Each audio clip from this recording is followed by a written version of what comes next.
Ladies and gentlemen, welcome to this week's Inspiring Leadership. And I'm very lucky to have a guest from Singapore at the moment. There's a lovely connection with Dartmouth, the Royal Naval College, Dartmouth, and his service in the Singapore Navy. Also running the leadership for the whole of the Singapore Navy, which was very interesting. A variety of different jobs he's done, and he's now a great consultant and coach in Singapore, helping loads of people. Without further ado, I'll let him introduce himself. Thank you, Jonathan. Thank you for having me on this show. And I'm so looking forward to sharing some thoughts and, of course, learning from this whole conversation, as we always do.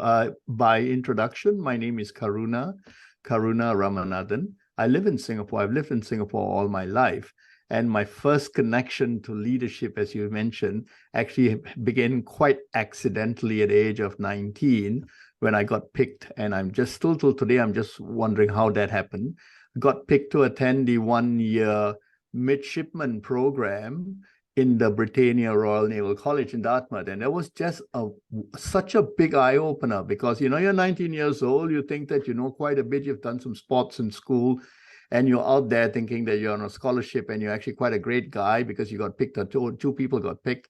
And the day I landed there, and from the day I landed to the day I left, it was just mind-boggling. I mean, there's so much to discover about yourself, and there's so much of the limits that you never knew existed. So a lot of it was physical, but I think a lot of it was also mental and resilient. So it's 1 year and hardly any studying, but a lot of self-discovery. And that really reformatted me. I mean, I think that was the major transition from school to work. And when I came back, I did the university thing for 4 years in Singapore and then went into the fleet. And that's really where I started working in what we call now crews, team crews, ship crews.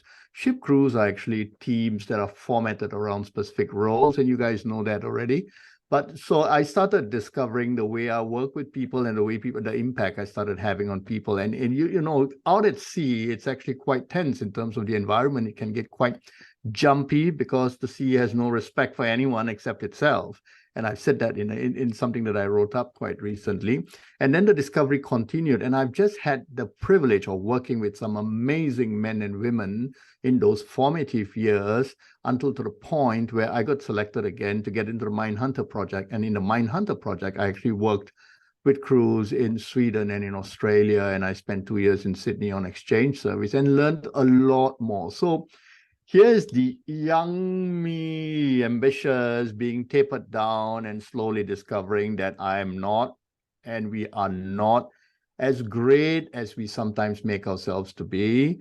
And we need to come to terms with the real us. And it's an uncomfortable discovery for most of us. It was for me to start realizing that actually I wish everyone liked me and they didn't. I mean, basically, that's how it happened. And when I came back because of the experience and the expertise in terms of professional areas, I took command of a minehunter in Singapore at the age of 33. And it was an amazing 2 years experience because that actually panned out quite interestingly. 38 sailors on a 45-meter long ship, closely and tightly bonded, basically enjoying every day and kind of becoming a really expanded team. And I thought I was doing really well. The ship got the best ship in the Navy.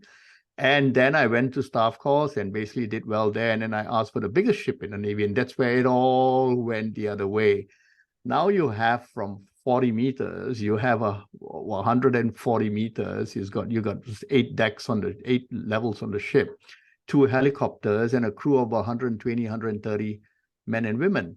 And that same style of leadership that actually worked so well before actually did not cut this time, because I then found myself in a state where I relate to some people, and most people probably found it very difficult to get along with me.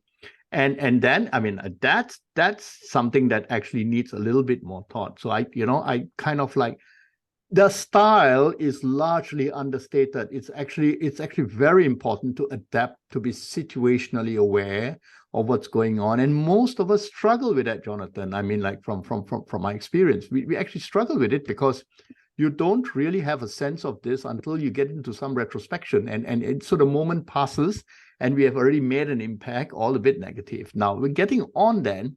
I actually came out of the Navy because my kids were young and, time separation and all that. That was a tough choice to make, stepping off the ship. But I then had another quite accidental opportunity, and it was a real privilege to be invited to join the Leadership Center, which was just being set up. This was back in 2002. So it was 20 over years ago. And I kind of stayed there for 10 years, worked in some amazing projects because we were really trying to shift the culture of the military from the traditional command and control and tell and yell to a learning orientation. Hence, leadership work became really important. Did quite a bit there, started up the PhD and studied it a little and then got graduated out of it. And when I retired from the Navy in 2014, I actually stumbled on yet another opportunity. So it's been quite an accidental life. It's just amazing, right? When I look back. And I got to government for 3 years, and I was government's most senior, Singapore government's most the senior principal organizational development consultant. I was just an internal consultant holding conversations with senior leaders and helping them come to converge on common areas around transformation. In 2017, I stepped out to do this on my own, out of structure, and the last 6 years has been an amazing journey of self-discovery, and I hope value to my clients, some of whom have actually stayed with me for a couple of years. So that's in just all 39 years of major mistakes forgiven by many. Well, what an amazing story. I'm exhausted by actually following it, and you were living it. So a couple of things come up for me from that. Firstly, I really resonated with when you went from having the best ship with your 38 sailors on a 45-meter ship to then doing well at Staff College, which I did, and then getting the biggest ship. Beware what you wish for, as the old Chinese saying goes.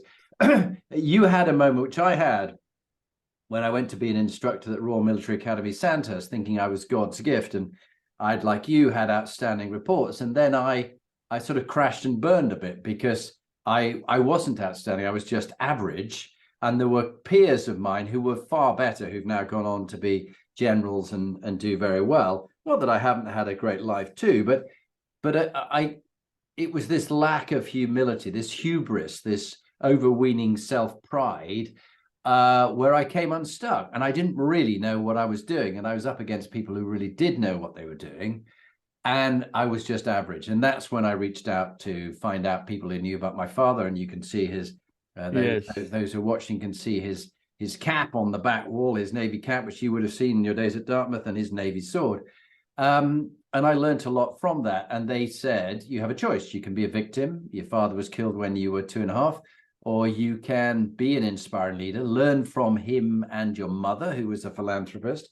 And you can go out and find inspiring leaders like you, Karuna, and others, and get them to tell their stories, share their experience, so you can pay it forward and develop other inspiring leaders. So it's this give and get system that I find. People get a lot from the work I do, but they also give as well. It's this give and get. I like that very much. Totally. And your experience is great. That mixture of the Navy, the leadership, the government, your PhD, and then the last 6 years, doing coaching and consulting. It's really good.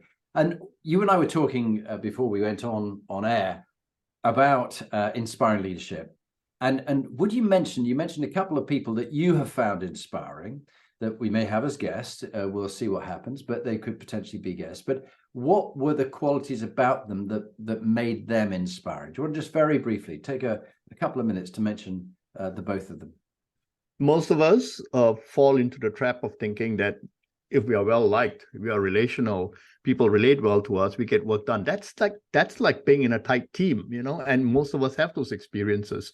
And then we get into a place where we might be managers, and we think that if we can care enough about people, we're also good leaders. But the few leaders that I've seriously taken to admiring are people who can blend this into that additional quality of being strategic, being big picture, being sufficiently aware of the horizons and the ecosystem, at the same time kind of in a duality sense, kind of bringing that down into bite sizes to people to inspire them. So the word I will use is leaders influence, great leaders inspire. And the call to action is very evident in that jump. So I've been privileged to see that more than once.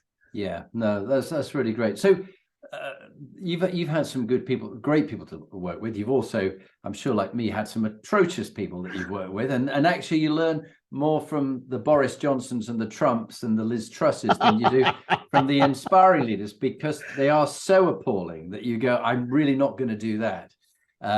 But let's look back at your happiest, proudest moments and darkest moments in your life and your career. What would be a happiest moment, and what did you learn from that? And what was a darkest moment in your personal life or in your work, and what did you learn from that, Karuna? Yeah, it comes at a very personal level, this question, because one of the happiest moments, and it remains luckily for me the way it is when I met my wife. And that journey, when I look back, I mean, we've been married for 33 years. And she made that, if it was difficult for me, recall I said stepping off the ships after 19 years or 11 years at sea, it must have been really difficult for her to stop her career. And that choice must have been taken in the interest of the young, we have 2 kids, we're just blessed. Those choices are really difficult to make, especially without any kind of overt or clear reasoning. It's okay, I'll say. So one of the best, happiest moments in my life was actually meeting her. I cannot imagine how I would have been messed up and turned out if I'd not had her by my side. But that's one. The saddest moment in my life is also because of leadership or the lost leadership opportunity. I thought I could have gotten to know my mother a lot better, and we just didn't have that chance. And all that sacrifice, and you look at servant leadership and you look at concepts like that, it's becoming quite clear to me that she was simply, as most mothers are and were, that she was the silent contributor to my happiness and success simply by sacrificing so much of herself. And in the later years, I felt that I became quite unhappy, thinking that I was just not doing enough. So I don't normally say this, but I think the question is a very apt one, that you don't just look for textbook leaders. These are people in your life who have made a major difference to the way things have happened for me. I mean, for me, and I'm sure for every one of those listeners, you, in some level of retrospection or some self-examination, would be able to pick some of those highs and lows. So thank you. It's a great question. I don't normally get this, but thank you, Jonathan. Well, it is interesting, and you're like me. You're a babbler. You're full of so much you want to share. You're passionate about it. But it is interesting how your mother was quiet and reflective. So was mine, actually.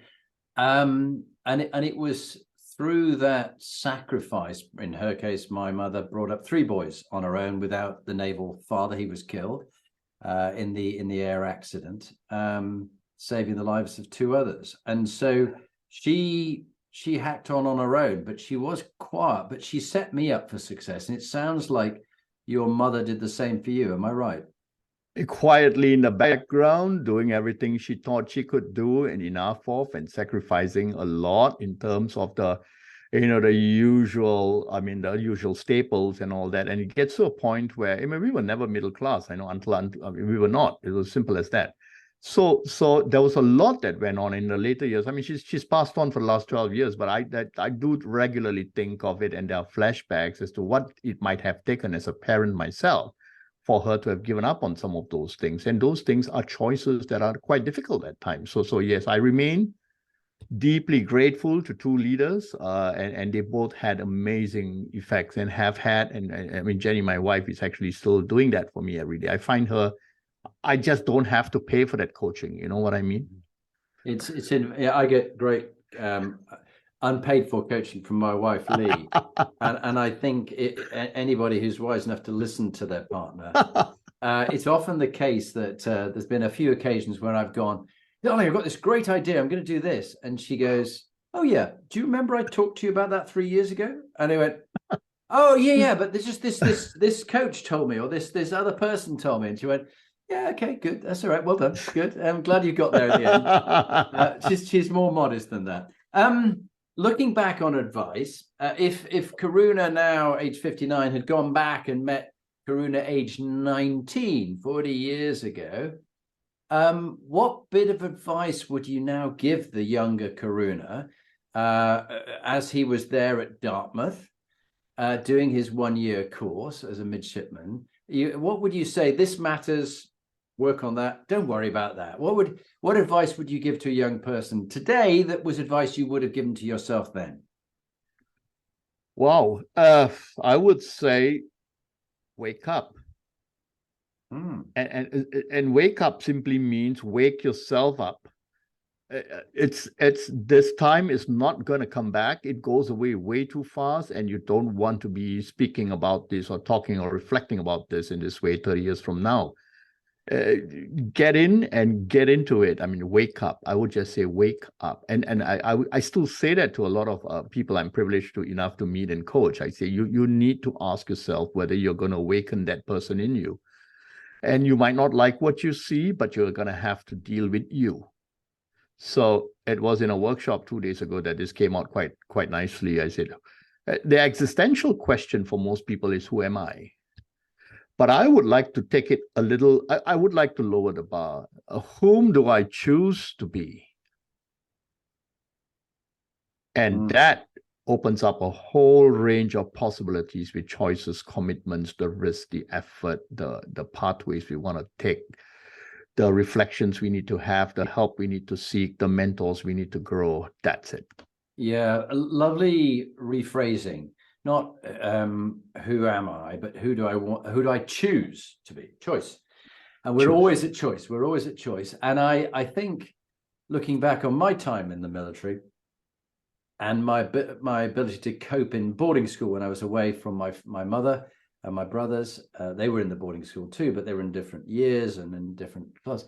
That you put on masks, and certainly as a young Singaporean midshipman in the British Naval College, Britannia Naval College at Dartmouth, you'd be putting on a mask of how you think you should behave, looking at the role models of this is the way to be around here. You'd aim to copy them. I mean, we need to look at our children. My two daughters, who are now about to be 30 and 29. You know, wow. The younger one was just 14 months behind her bigger sister, but always sort of following on and trying to do the same thing. Indeed, they're both getting married within 2 months of each other. You know, one. Congrats. Which is very exciting. But I was watching our two dogs, who are luckily at the moment sleeping on. They're working Cocker Spaniels, and they're so energetic. But there's a 2.5-year-old and a 7-month-old. Now, the 7-month-old on her own now is running around the garden in a certain pattern that the older dog does when he's going through a sort of nutty phase, yap, yap, yap, running around in a certain circuit. And she's copied it, and she's doing the same. Yeah. And I think we do put these masks on because we think that's the way to be around here. That's how to succeed. That's who I choose to be. But it's very hard to know when you take all the masks off that you put on, what's underneath it? Who are you? I don't know what your thought is on that particular existential question, which at times when people retire or they finish in a job, they go, well, I was that mask, but who am I now? Because I've left the Navy and I'm now in government. I've left government. I'm now on my own. Who am I? That data set is not easy to process for most people. I mean, at least from my experience, and I'm just like you. I have had the privilege of working for 4 decades, you know, and working in various roles and jobs, and it kind of it becomes coherent retrospectively. So the function of it is age, and the choice and the sum of the lived experiences, provided we actually find mind space or head space to kind of reflect on it. And we do that, right? We do that in the shower, we do that on vacation, we do that on a plane.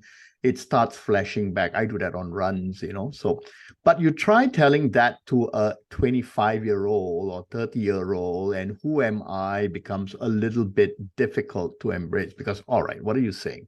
Because in my work, Jonathan, it looks like there is a phase we go through and we are actually programmed for success. So at 19, I thought I was successful simply by going to Dartmouth. I was not. I thought I went to the university ahead of my classmates, and I thought I was successful. I was not. I thought I was good at the small ships, and I was not. It was just not. I thought I was. So success seems to be the dominant. Some research on this as well. Success is kind of happiness at that stage of life. But as you kind of go a little further and you head into your mid-40s and you get all the responsibilities with perhaps caregiving, bringing up children, paying the bills, going to work in the morning, even though you might not like the thought of it, you start figuring out what happiness might actually mean to you. So, and then in the workshops that I have run for a couple of months, the question becomes not success or happiness, but what is the possible balance between these two. And if you look at it as a seesaw, then the fulcrum must surely be our identity. So this then segues into what you just said. So who am I? What are my choices? Who can I choose to be? Who am I at work and who am I at home? Am I the same person? Am I going to adjust some of these trade-offs?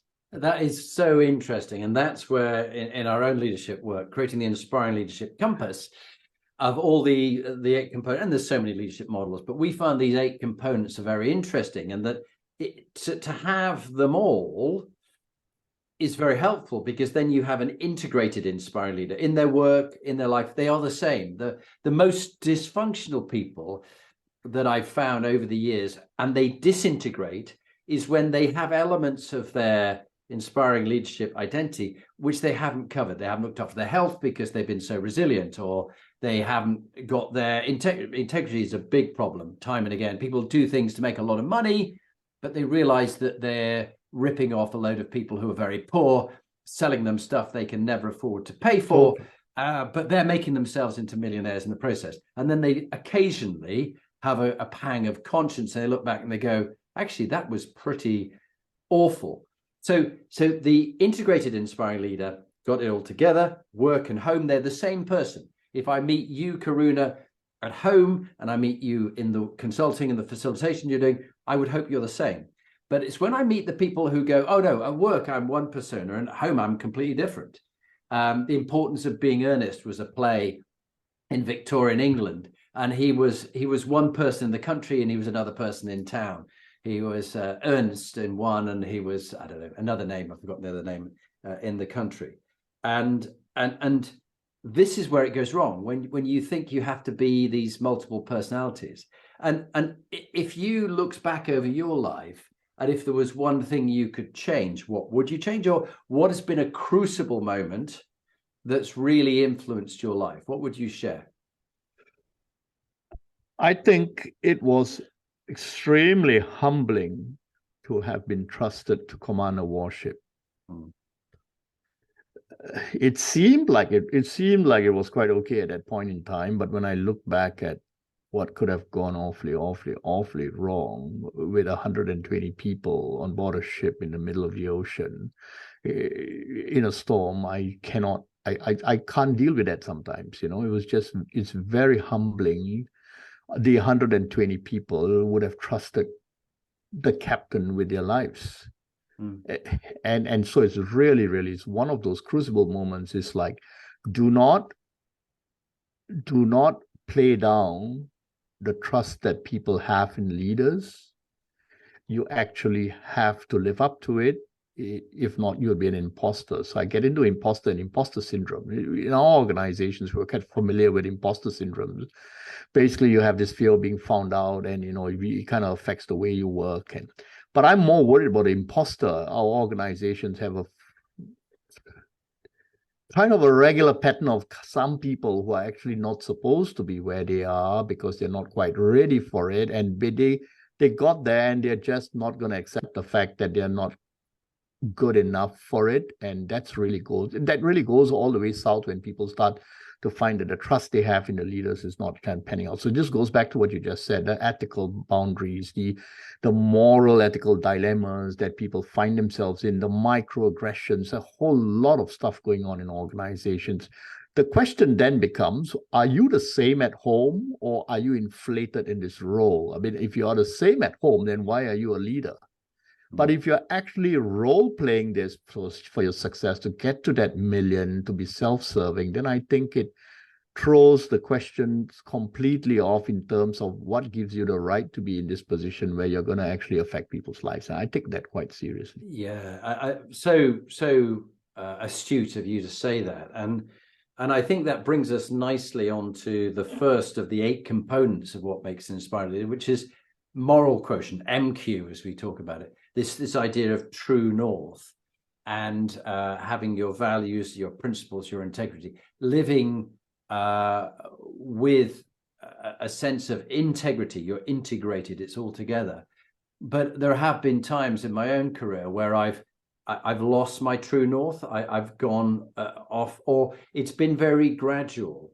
That magnetic north, as you know from your Navy days, is so different from true north that it changes by 7 mils out of 6,000 mils, and it moves a little bit in the UK. Moves a little bit because of where the magnetic core within the Earth moves, and it can just those little changes year after year. You don't kind of notice that in my particular case with that ambition to get on and succeed and be the best and come out in the top 10% of staff college, that you might cut certain corners just to get there and beat the others and be very competitive and compare yourself all the time. But actually, I find now I have this virtual group of supporters: Nelson Mandela, my father, my mother, who are both dead now, my brother Graham, who is alive, is a retired surgeon, and I imagine, and my wife Lee, I imagine them all with me when I'm on my own with a dilemma,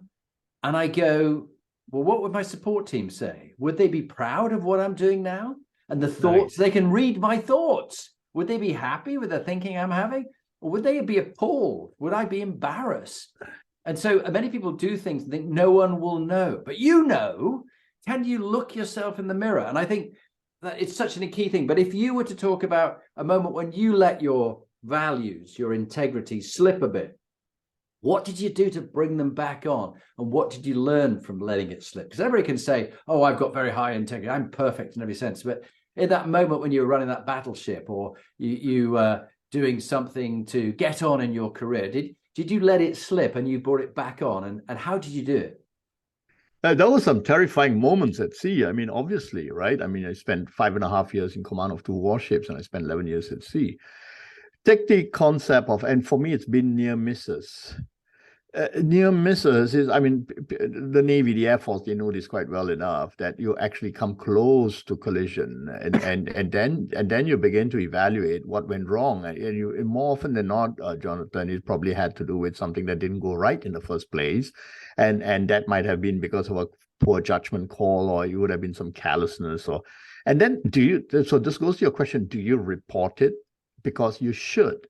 Or do you choose not to because it could be career damaging? So the idea behind near misses is you should report it, but the problem with it is it comes at what is perceived to be a cost to the individual. And for me, I've had those moments. I've actually, and I'll say that on air, I've actually had some near misses, and it was very, very tough for me to deal with myself to actually report it. And I'm sure in the context of organizations, many of us are looking the other way. Microaggressions are another big thing. If you see someone being very subtly verbally assaulted, do you say, hey, I think we need to stop this and we need to pause now because I'm sure that wasn't your intent? Or do we say, well, it's not me, so we just let someone else get it, because I might end up being better. So there are all these daily occurrences, and they all test at our moral and ethical standards. It goes back to that fulcrum, the identity. Who do we choose to be? Really good. And some articles been coming up about a man called Dominic Raab, who was in the British government, and he's just been removed from his post because he was doing lots of microaggressions. And although he didn't physically hit anybody, he created such a psychologically unsafe environment. And in the middle of the Afghanistan evacuation, he was correcting people's alignment of their documents and not making decisions on getting people out in time. So he was that exact example of someone who was out of their zone and focused more on the criticism and the damaging and the microaggressions. And he was luckily found out. But so many get away with it, and particularly in the forces.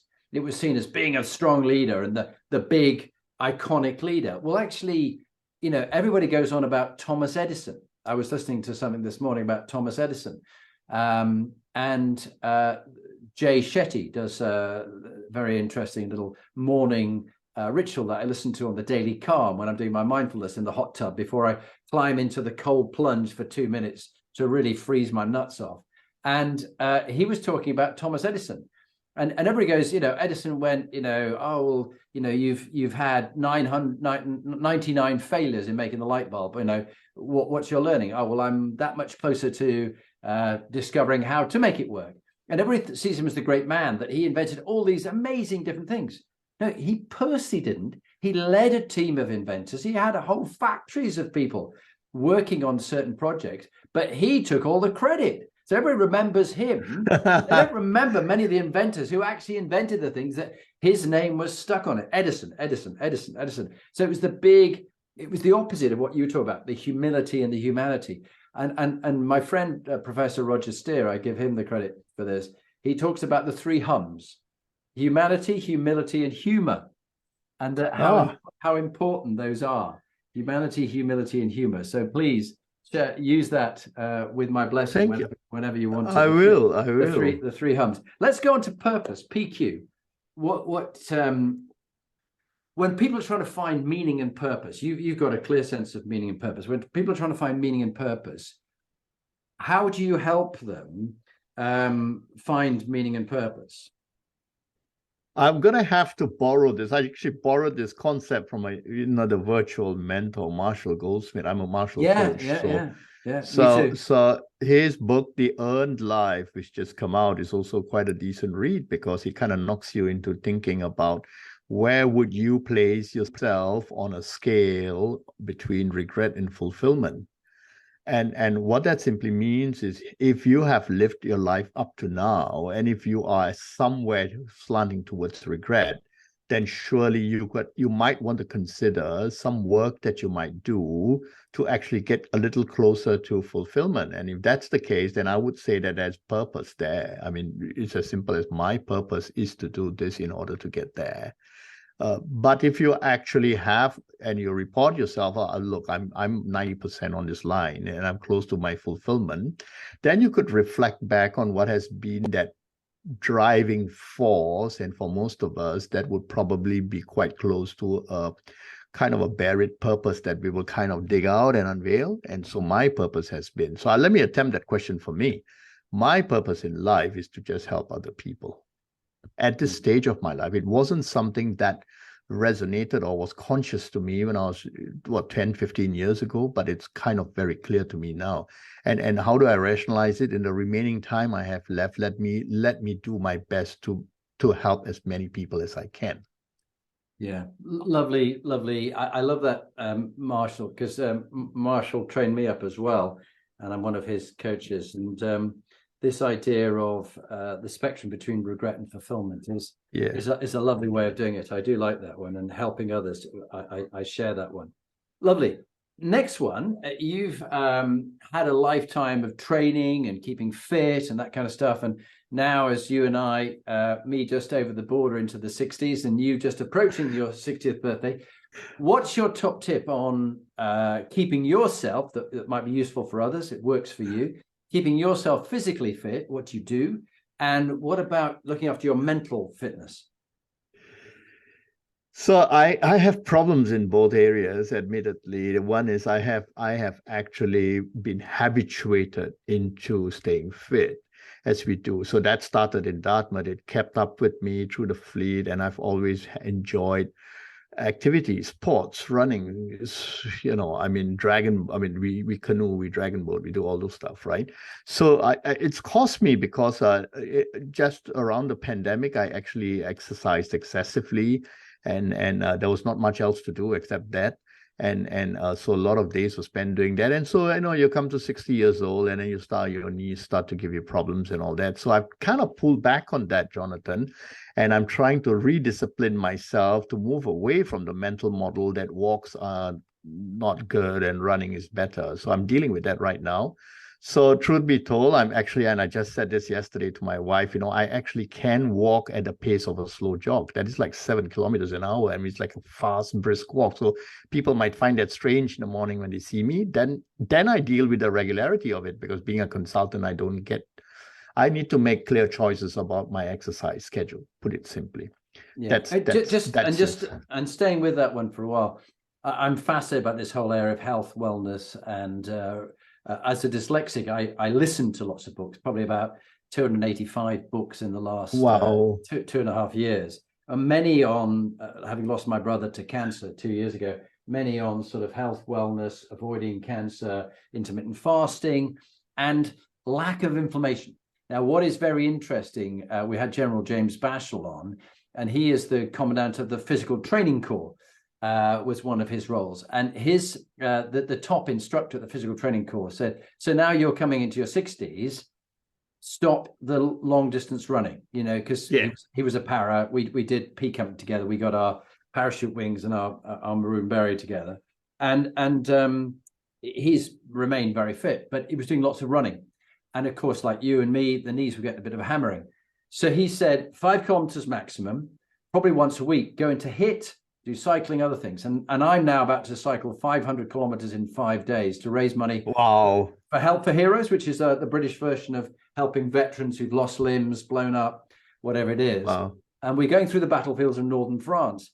Now, Nice. Getting fit again, first I had to get a good bike, which I've just got, and I'm getting out and extending the kilometers. And it's a really good way of doing it. And of course, the old knees don't get such a hammering as when I was doing marathons and the mountain marathons. So I found that to be very helpful. So whatever you do, HIIT certainly is great. We've got to do the weight bearing exercises, because that's a key aspect of it. But also the cardio can come through things like rowing. I've got a rowing machine indoors, and also from the bike. What about mental health? What do you do for mental health, Karuna? I actually, so when I was running, and now that I'm walking, I don't use earphones, and I don't listen to music, and I don't use any of that. I actually play my chronological lifeline in terms of that. I spread that out, my earliest memories, perhaps when I was 4.5 years old or 5 years old. And then I look at the highs and lows and process all that. And I'm painting a visual picture, and I'm actually smiling to myself, or I'm just saying that to myself. And that allows me to actually kind of play the timeline on the brain, and keeping myself a little free from distraction and just contemplating. Now that's one. The second thing that Stay with that. Okay. That really interests me, because I'm someone who's nearly always got, when I'm on my bike or training or whatever, even on a walk with the dogs, I've got earphones in and I'm listening to something which is improving my mind, or maybe it's motivational if I'm trying to do 80 bodyweight squats and 80 press-ups a day. And I'm listening to something which is really motivational. But actually, I think having too much information coming in isn't so good for you. And so sitting in the hot tub before I get into the cold plunge, sometimes quite good just to sit there and be with yourself. Yeah. Sounds like you've really got this one worked out with this idea of, let me play it back to you. You're thinking about, no earphones, you're thinking about your lifeline from birth to today, with some of the highs and lows and what you learned from them, and painting a visual picture of those journeys, those crevasses, those peaks. Is that right? Yeah. And the only thing you need to watch out for is, when you do this, if you're going on a slow jog or a fast walk, is to make sure that you don't have to do it on the roads, because you can actually get drift out, and you might actually put yourself at risk. So in Singapore, we have these lovely things called park connectors, where the government has actually built up these connectors where you can go by the canals and the rivers and all that. So you don't have cars, and you might get into a bicycle, you might have a bicycle charging at you, but if you stay well enough to the left or right, you'll be okay. So I draw a lot of joy from that. That's one. So I actually look forward to the 75 to 90 minute workout. Like I'll probably do one tomorrow morning, actually. And before it gets too hot in the day, you actually spend some time with yourself and stay safe while you're doing it. And you come back really, really refreshed. Plus you have the benefits of exercise and the endorphins and all that anyways. That's one. The other thing that I do, and I'll share this up front, is over the years, I'm not good at it, but I enjoy my downtime from work through golf. So basically I do golf quite a bit. I should do more, but I'm not retired yet. So basically I get away for like every 2 or 3 months, Jonathan. I go away for 3 days or 2 or 3 days. And here's what I golf alone. So I just golf in the morning, and I shut myself into a hotel room with the air conditioner at full blast, and just sitting down in kind of a dim setting for hours, and just to generally calm down from everything. free of distraction. And that, I mean, it's like a silent retreat in its own, except you just get to enjoy the golf in the morning, right? And you don't have anyone distracting you with anything. You just golf it out and you spend the day and make sure. And I have a set format to actually live in the same. We go with Batam in Indonesia, and I do that. And then there's a food court right below. I might even pack the food up and come up, and I'll just stay completely in the room. It's so refreshing to do that. Wow. No, that's very impressive. I love that one. The other thing that I'm going to go into around the Inspired Leadership Compass, the next element is EQ, an area much championed by coaches like yourself and myself. I was lucky enough to work with Dr. Reuven Bar-On, who designed this idea of EQI. He helped us design the Inspired Leadership Compass. He gave us some ideas for that, which Lee and I were very grateful to him. And he's now in his just about to approach 80, he said the other day, and fought in 4 Arab Israeli wars. So quite a character. What is a tip you'd give people about developing their EQ? You meet some super bright people, high IQ, low EQ. What do you do to help them develop their EQ? So this goes, I mean, okay, so EQ typically has components like, I mean, the well-known self-awareness at the root of it all, self-management, and then you have relationship management and social awareness. So those are 4 very compelling areas, but taken together, I would go back to, I'm a follower of Tasha Eurich's work. And basically, I would actually say, stop asking why and start asking what. So what it simply boils down to is stop kind of percolating to the reasons as to why you're not good enough and get into the what's. Stop paying too much attention to the rear view mirror and start looking forward, because we're obviously going to have to think about the impact we have on people and start dealing with whether or not that was intentional. So actually the whole purpose here, and this is a working requirement these days, because you're going to have leaders at every level in an organization rather than just position. And so position is fast giving way to influence. And the only chance we're going to have with influence is to be relational, for people to say that we are relational, and for us to grow our relatability, and that EQ piece is so fundamental to this, Jonathan.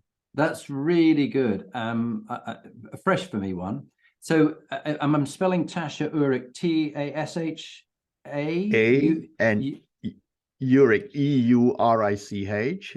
You can get her on YouTube. She did phenomenal studies on self-awareness, and her TED Talks are actually quite interesting to watch. Great. No, I will. Thank you. That's new material that no one else has shared with us before now.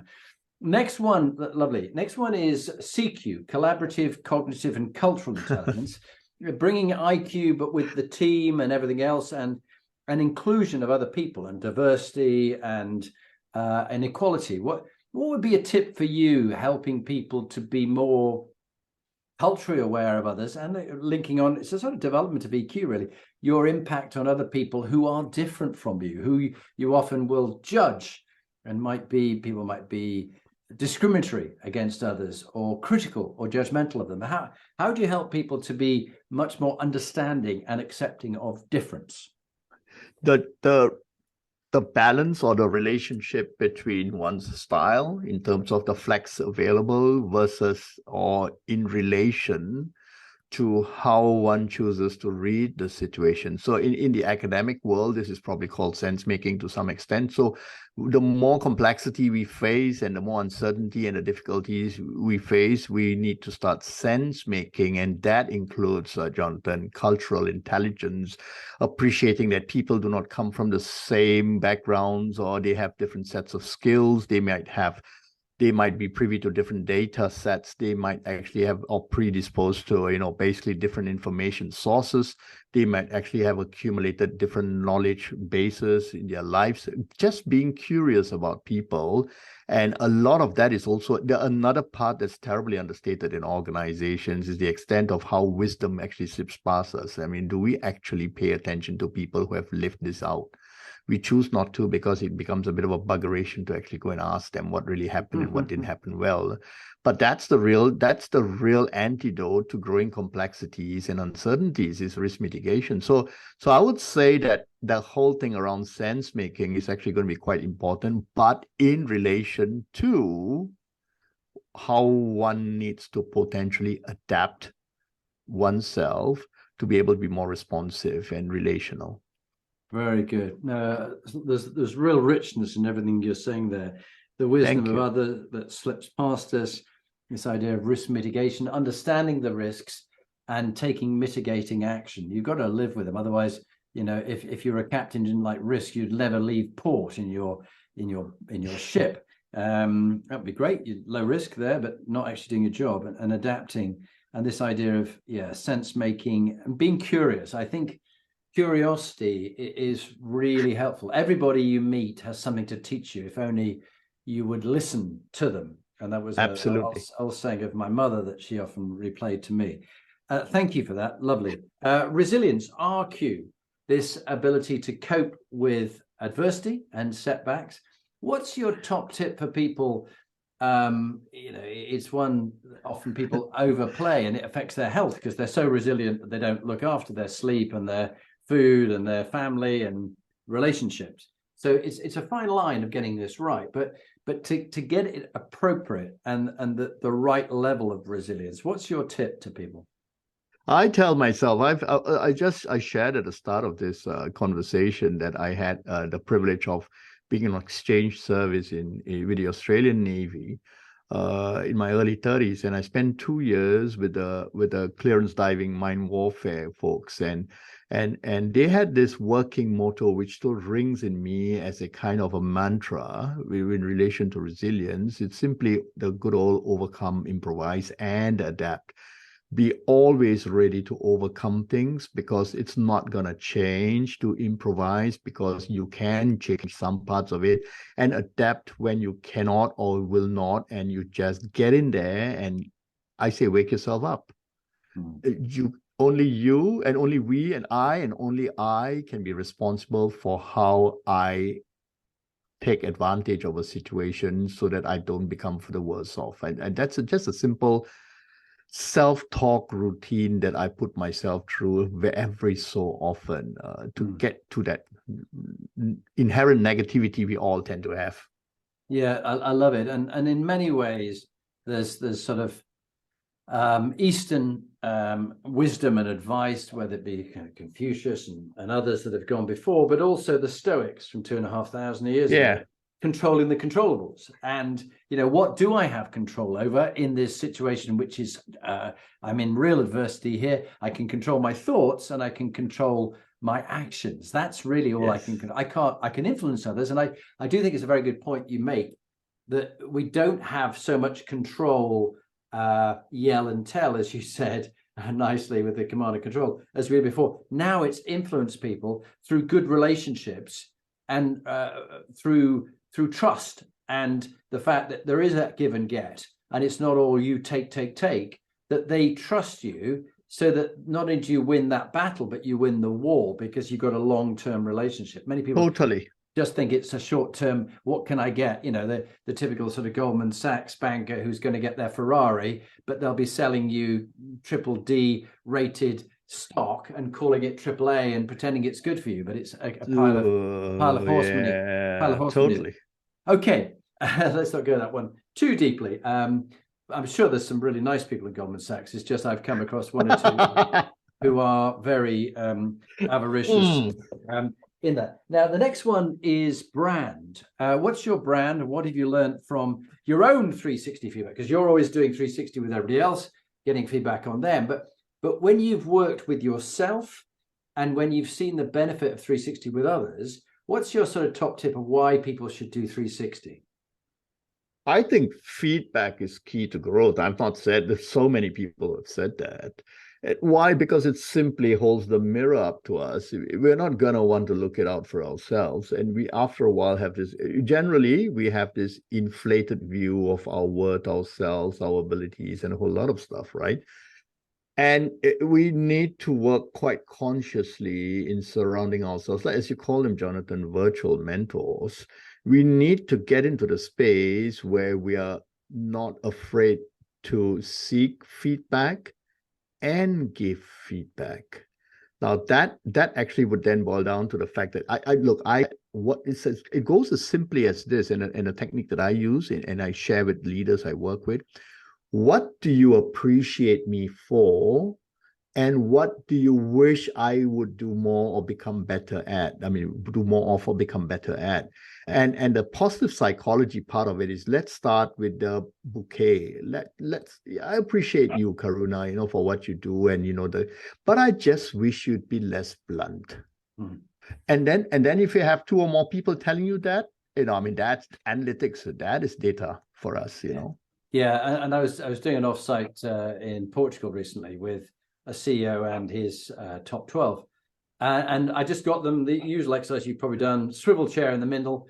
The CEO went first. The others all shared, continue doing this and stop or start doing this. Nice. And they only had 30 seconds to give it. So they had to be really succinct. And someone was writing it down. And then they gave it to the CEO when everybody had finished. And he shared how he felt and what he appreciated about it. Really powerful, really powerful. It's a great exercise. Legacy.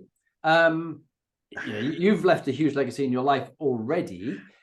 What would you teach others to think about when they're thinking about the legacy they're leaving in their lifetime? What would be your tip here? This is a question I kind of have difficulty with, simply because I think it's not easy to answer, and at the other hand, I'm also immensely grateful. So I'll just say it this way. Today, I'm just very grateful that I have my two children. My daughter's 30 and my son's 27, and they will still sit with us in a table and eat with us, and it means the world to my wife and I, because it then says that somehow some things have become a little right, and it's well worth that investment and all the sacrifice made. So that's I will just say that it's about how you define pretty much who you actually make choices with and how you behave and how you impact them. And I have yet to meet a successful person who is not inherently successful, who's not happy at home in some form or the other. Home being a big concept. It could be your fishing buddies, it could be anything, right? But you do have a center. So legacy is pretty much the work of that centering we do, and we remember that. Yeah. So I'm happy that my kids stay with me. Yeah, it's a good one. And I think many people think they have to build bridges or monuments or something like that live long beyond them. But I think it's often the impact you make on your own family. And that's right. The 5 Regrets of the Dying, which is always one that people don't need to read the book, but it's let me see if I can just pull it up here. It was by Bonnie Ware. The book was okay, but her 5 things, which I thought were quite profound. I wish I'd had the courage to live a life true to myself, not the life others expected of me. Secondly, I wish I hadn't worked so hard. Then I wish I'd had the courage to express my feelings. Number 4, I wish I stayed in touch with my friends. And number 5, I wish I had let myself be happier. And I think those are really profound ones. And I keep just checking in with myself, particularly having had so many people in my life dying early or dying beyond what we were expecting that their lives would be like. I'm counting my blessing that I'm alive today. I woke up today. I'm feeling good. And then, everything else after this is a bonus. And at the end of my life, it's not that, the inbox is still full and the stuff will be piling in there, but it's what your family will say, what your friends will say. And do you feel that you've lived a life of meaning and purpose, living your life on purpose rather than off purpose? Okay. Well done. Last 2 or 3 questions. Executive teams. You're constantly working with top executive teams in Singapore and around the world.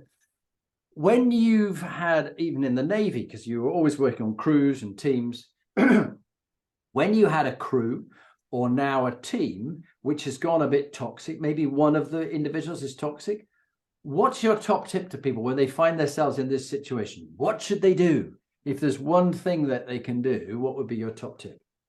Oh, wow. If this one is something I practice quite regularly. If you need to get work done, seek alignment, which is vertical, which means get it done. You understand where the limits are and basically just complete the task. So it's more, it's like a command and control thing within process and in organizations that kind of works well because just get it done, right? But if you need to change anything and you have people on your team who don't agree with you, then the harder work on building a collective around mutual respect and understanding and opening up conversation and creating that psychological safety and kind of behaving with humility, exercising or practicing empathy, and just being one who is respectful becomes all the more important. So there's work to be done with teams like that, Jonathan, when an organization needs to or deliberately goes through change. But otherwise, the structures in organizations allow for that alignment. It's like in the military, you'd call it mission analysis or mission control, and just get that going.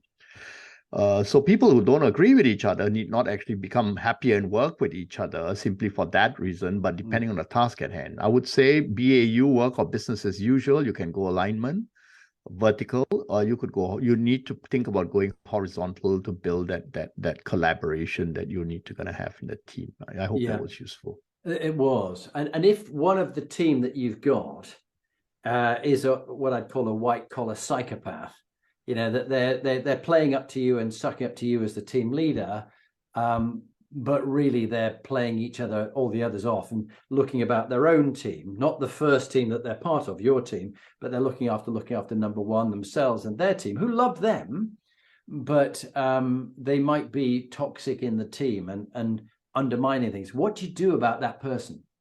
Remove. Yeah. The leadership act would be to remove this person, no matter how valuable he or she might appear to be, because the collective always reigns better or becomes better payout than any individual. So this is the thing about influence, right? If we grow influence between people, the resultant is more than, and the research backs this up, that collective is a lot more powerful than one individual who's simply brilliant. In my life, I've had to deal with that a few times, and I've had bosses whom I've actually seen doing that, where they made the hard choice between letting the star go and you don't want a striker all the time. You need a team. It's as simple as that. That is so true. And time and again, I'm finding I'm really challenging CEOs because they go, oh no, but this person, they make a lot of money, or they've turned their bit of the business around. I say, but they're poisoning the team. Yeah, but we'll adjust, we'll work around them. And the others don't mind too much. They've got used to him.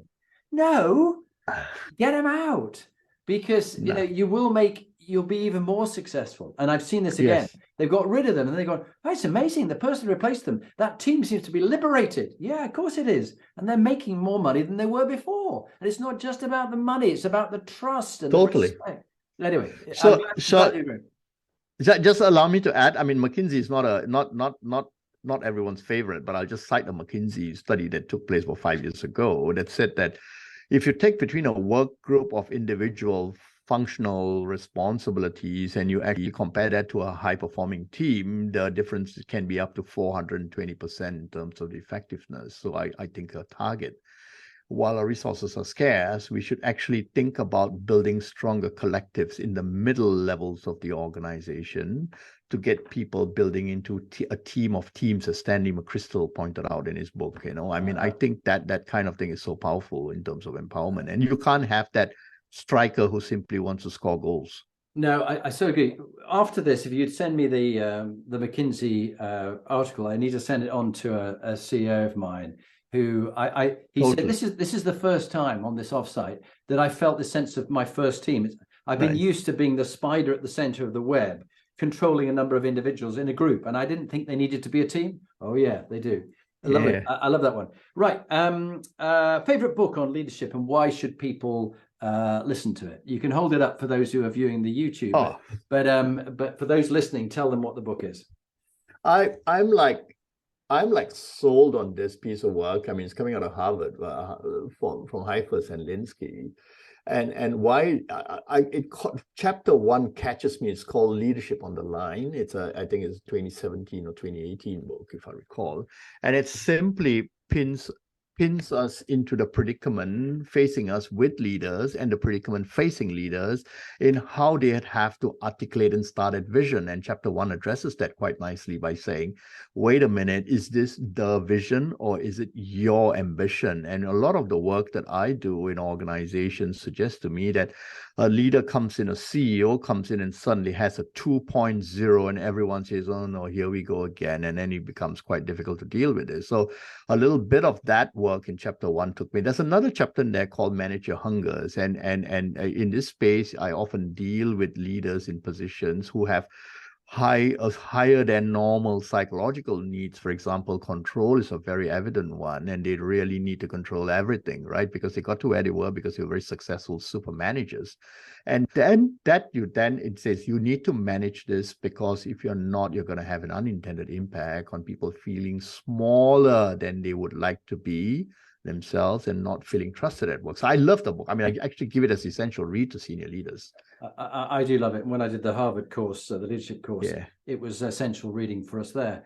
Lovely. Well, we're now ready for the final 2-minute top tip, and then we'll finish recording and you and I'll have a chat. But would you just introduce yourself again and share your practical 2-minute top leadership tip? My name is Karuna Ramanathan. I operate out of Singapore. I'm an independent leader. I'm a change consultant for the last 6 years as an independent. And along these 6 years have just taught me that we're going to boil it down to one top tip. It has to be respect. Think about respect. Most of us were brought up to respect others, and we need to recall that back, because it must be a fundamental part of our identity, because respect is the backbone to empathy, and empathy as a practice would allow us to demonstrate humility, Jonathan. Fantastic. Well, look, it's been an absolute joy. It's been a whistle-stop tour. We've covered so much material, but also you've got such a wealth of experience to share with people, to help people, which is part of your calling. So thank you for being on the Inspiring Leadership podcast. Thank you for having me, Jonathan. To everyone out there, I wish you the best to be the better versions of ourselves. We all can do it. Thank you.